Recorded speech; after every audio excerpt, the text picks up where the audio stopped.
De retour en studio pour ce live du Forum des projets urbains, je reçois Étienne Dupuis, directeur général de Nood.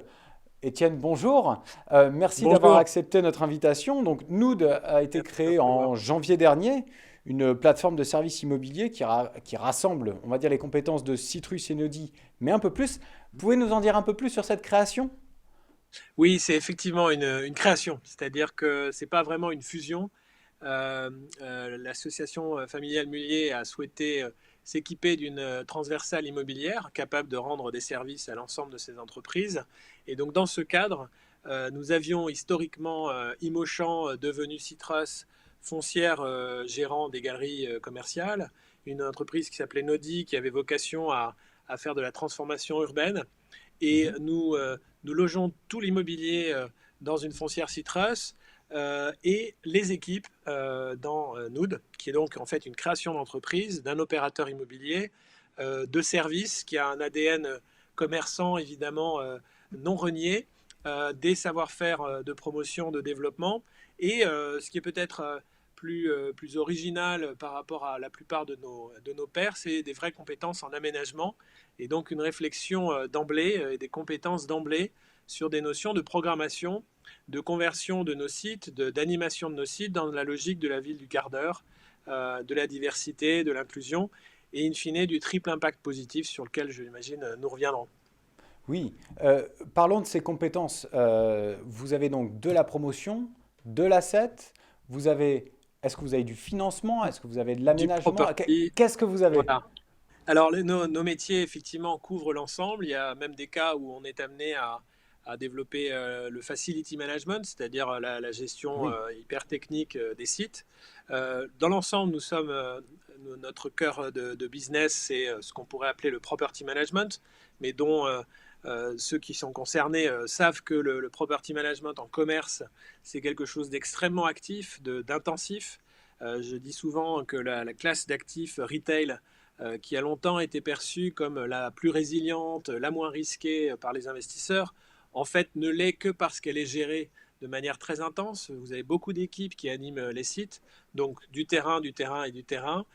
Évidemment, des savoir-faire sur la mise en place des baux, la programmation des sites, l'animation, et évidemment donc des savoir-faire d'asset management qui vont se nourrir de la promotion et la promotion elle-même se nourrit de savoir-faire d'aménagement, donc de programmation, de réflexion sur ce que doit être la ville aujourd'hui et demain, et donc un ensemble de savoir-faire. Mise en place des financements, évidemment, et donc, si j'ose dire, nous avons l'ensemble des savoir-faire de la chaîne de création de valeur de l'immobilier, et vraiment l'ensemble, puisque je dirais que le savoir-faire aménagement est quand même assez rare chez les acteurs privés.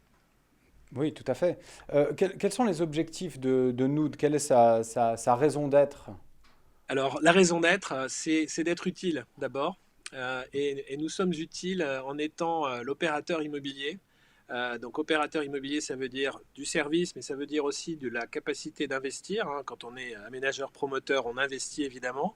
Donc, on Mhm. est utile en étant l'opérateur immobilier qui anime, co-construit, transforme des sites qui aujourd'hui sont essentiellement des sites commerciaux en lieu de vie à triple impact positif. Et le triple impact positif, c'est la traduction vraiment de ma conviction et de la conviction partagée, et c'est pour ça qu'on s'est rencontrés aussi, que l'impact positif ne se définit pas par morceaux et que c'est une approche de synergie.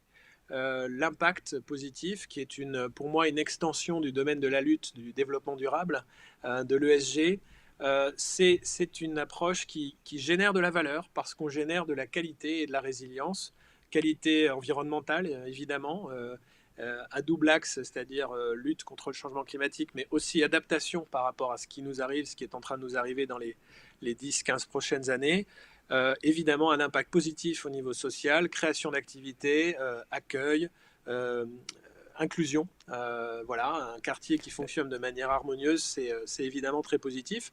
Donc là, j'ai traité les deux premiers P, people, planète, et in fine, tout ça crée de la valeur. Donc, évidemment, va créer du profit, puisque nous sommes une entreprise qui consomme beaucoup de capitaux et qui a évidemment vocation à rémunérer ces capitaux pour les risques qu'ils prennent. Ça, c'est notre métier de base aussi, hein, c'est de l'investment management. Alors, vous avez parlé de tous ces métiers. Il y a quand même une idée globale derrière tout cela. C'est sortir un petit peu du monocommerce finalement Oui, et créer des morceaux de ville. absolument. Comment est-ce que vous allez vous y prendre? Est-ce que vous allez participer à des recrutements? Est-ce que vous allez continuer à transformer vos sites, à en acheter d'autres, à travailler pour compte de tiers, pourquoi pas? Oui. Alors, une première approche qui est peut-être de se rappeler que le nom de l'entreprise, qui est assez original, hein, qui surprend parfois même, surtout dans des contextes anglo-saxons par exemple, Nood, c'est la Oui, contraction de neighborhood. Et neighborhood. donc neighborhood, ça veut bien D'accord. dire qu'on s'occupe du voisinage. Et donc, on se tromperait si on disait que la vocation qu'on a, c'est de prendre chacun de nos fonciers et de le transformer en une ville. Mhm, Notre volonté, c'est évidemment de s'intégrer et donc de ne pas refaire des usages qui sont justement à moins d'un quart d'heure, par exemple. C'est de rentrer dans une logique de choix et quelque part d'harmonie pour les habitants. Donc, on ne fera pas tout ça tout seul. Je dirais qu'on commence par écouter le territoire dans toutes ses composantes, hein. On réalise des enquêtes individuelles avec différentes techniques d'enquête. On réalise, entre guillemets, on participe aussi à des enquêtes publiques. Donc là, c'est beaucoup plus normé par le processus de l'aménagement urbain. On interagit évidemment avec les autorités locales, avec les mairies, avec les bons niveaux. On est présent dans 10 pays, donc ces systèmes d'utilisation, de planification et de fonctionnement pour les territoires sont différents d'un pays à l'autre, évidemment. Mais on est globalement à l'écoute des territoires et ça commence par là. On traite évidemment l'ensemble de nos sites. Sachez qu'on est aujourd'hui à peu près 300 sites de type centres commerciaux ou parcs d'activités, mais qu'on a aussi des terrains qui n'ont pas été encore développés, etc., sur lesquels on réfléchit en termes d'usage. Certains ont vocation à être justement des terrains forestiers, de loisirs, etc., qui auront leur propre vie, si j'ose dire, en autonomie naturelle. Mais mhm. on a vocation dans l'ensemble à renaturer nos sites, à réintégrer de la diversité, y compris biologique, désartificialiser, c'est-à-dire quand j'entends qu'on veut éviter l'artificialisation, je dis bah oui, nous sommes à impact positif parce que la plupart du temps, on traite des sites déjà urbains qui sont très souvent fort artificialisés et donc on va désartificialiser, ramener la nature, piloter notre biodiversité sur le site, etc., qui participe évidemment de la résilience qu'on souhaite C'est- obtenir. L'artificialisation des zones commerciales urbaines, c'est vrai que c'est toujours un grand sujet. Mais parlons concret, parlons projet. Quels sont les projets dans vos cartons? Alors, les projets dans les cartons, il y a déjà une vingtaine de projets qui sont en cours en Oui, Europe. on n'aura pas le Euh, temps de faire la vingtaine, mais non, ceux voilà. qui vous tiennent à Et, cœur. et j'ai envie de vous dire qu'il y en a encore 20 qui sont en train d'être préparés. Et puis, en fait, on a vocation à avoir un pipeline de projets tout à fait intéressant. Euh, alors, sur la thématique de est-ce qu'on transforme d'abord nos sites? Évidemment, mais il nous arrive de répondre à des concours du type Reinventing Cities, par exemple, et donc on croise les doigts, on a des espoirs là-dessus. Nous, comme vous le savez, on a réagi sur le projet Gare du Nord que nous avons emporté, donc ça fait aussi partie de nos missions d'intervenir sur notamment de la requalification urbaine. Donc j'ai presque envie de commencer par ce projet-là parce qu'il a la chance d'avoir été inauguré la semaine dernière par les autorités locales et nous à Vigo en Espagne, donc c'est dans la Galicie, c'est le nord-ouest de Mhm. l'Espagne. Et c'est un projet que je trouve emblématique parce qu'il s'agit bien de retravailler sur la ville, de faire en sorte que la ville se recycle, se rénove et s'améliore. C'est un projet de gare aussi, donc je trouve ça intéressant par rapport à notre aventure de la gare du Nord qui ne fait que commencer. Euh, Quelque part, c'est un quartier qui a sa vie, qui fonctionne, mais qui a des petits problèmes de fonctionnement. À Vigo, c'est un quartier coupé par des différences de niveau importantes euh, entre le port, la mer et le coteau. Euh, une coupure urbaine importante avec une autoroute urbaine qui coupe le quartier en deux. Et quelque part, une fonction un peu monofonctionnelle, enfin, pardon du pléonasme, une approche assez monofonctionnelle. Et tout d'un coup, on amène du loisir, de la connexion culturels, services urbains. On accueille aussi bien ceux qui veulent faire du skate et du sport que des personnes plus âgées qui voudraient partager des moments ensemble, jouer à des jeux de société, et puis surtout faire que tout ça se rencontre et pas organiser les choses de manière séparée. Et en fait, le projet valorise une gare qui a vocation à se développer puisque c'est un TGV qui pour l'instant a une ligne assez courte mais qui va connecter Vigo et Madrid à terme, donc une gare qui va grandir dans son fonctionnement. Une fonction urbaine, comme je le disais, qui n'était pas très développée, qui était un peu mono-usage, avec un peu de résidentiel, un tout petit peu d'hôtellerie, parce que les vues sont belles aussi pour les hôtels autour. Et on fait D'accord. un belvédère qui va connecter la gare qui est en contrebas.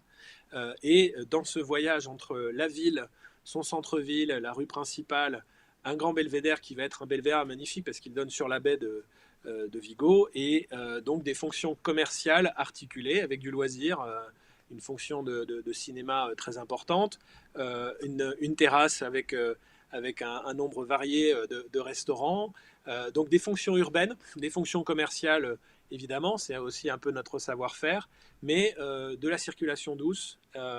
Effectivement, on ne force pas les gens à passer par le centre commercial s'ils sont pressés, qu'ils ont besoin d'aller à la gare. Donc, il y D'accord. a un cursus évidemment pratique rapide, mais il y a une offre de passer un moment tout à fait intéressant. Donc, on requalifie de la ville, on améliore des fonctions.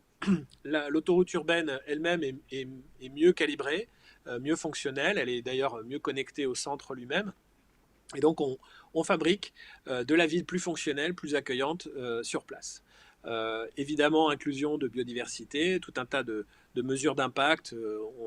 On traite tout ça avec les bons labels, ça va de soi, mais on ne se contente pas de cocher les cases du label, si j'ose dire. On a une programmation intentionnelle qui va faire que cet endroit sera tout simplement super agréable à vivre, là où je dirais que le coin était un petit peu moins agréable, on va dire comme ça.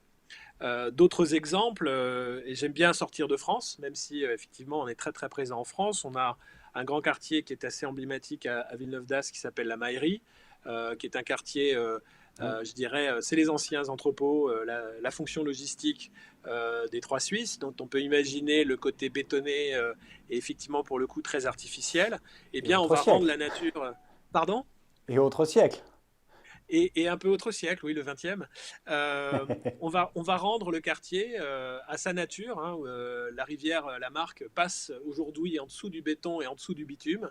Eh bien, on va la remettre au jour. Donc, ceux qui sont un peu écologues dans l'âme, et j'en suis, savent que ces milieux-là sont extrêmement riches. C'est des milieux de rencontre d'espèces, de biodiversité. Donc, on va ramener de la nature dans ce quartier. Évidemment que tout ça ramène de la qualité de vie, du résidentiel, un usage du parking qui va être optimisé. On est en train de développer une approche que je trouve extrêmement innovante de multi-usage et de partage de ce genre d'infrastructure, dans ce qu'on appelle les parkings foisonnés.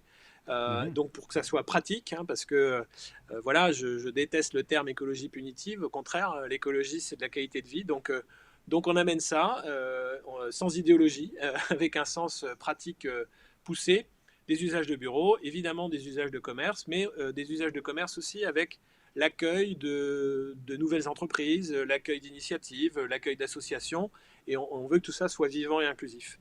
D'accord. En Roumanie, par exemple, nous nous occupons d'une zone qui représente à peu près 10% de la surface de la ville, et on organise de multi-usages, résidentiels, bureaux, commerce, un peu de logistique urbaine, là aussi association, inclusion, et c'est dans une logique de programmation qui est loin d'une logique de stricte charité, entre guillemets. Donc on crée bien de la performance sur tous les axes. Et donc on n'est pas fondation à but non lucratif, ce n'est pas notre statut. Mais on a effectivement une raison d'être d'utilité, et d'utilité qui fonctionne aussi pour les citoyens et ceux qui nous confient des économies dont on sait elles sont peu mobiles. L'investissement immobilier se gère sur des horizons qui se comptent plutôt en décennies qu'en années ou qu'en mois. Et puis la planification urbaine, l'aménagement urbain, on sait que ça peut se planifier à l'échelle d'une génération. Et c'est aussi intéressant d'avoir à servir une association qui se projette vraiment d'une génération à l'autre et qui travaille dans cette optique. D'accord. Eh bien, Étienne Dupuis, on vous remercie pour ce Merci à témoignage. vous. On vous Merci. souhaite d'autres projets. Le live du Forum des projets urbains continue.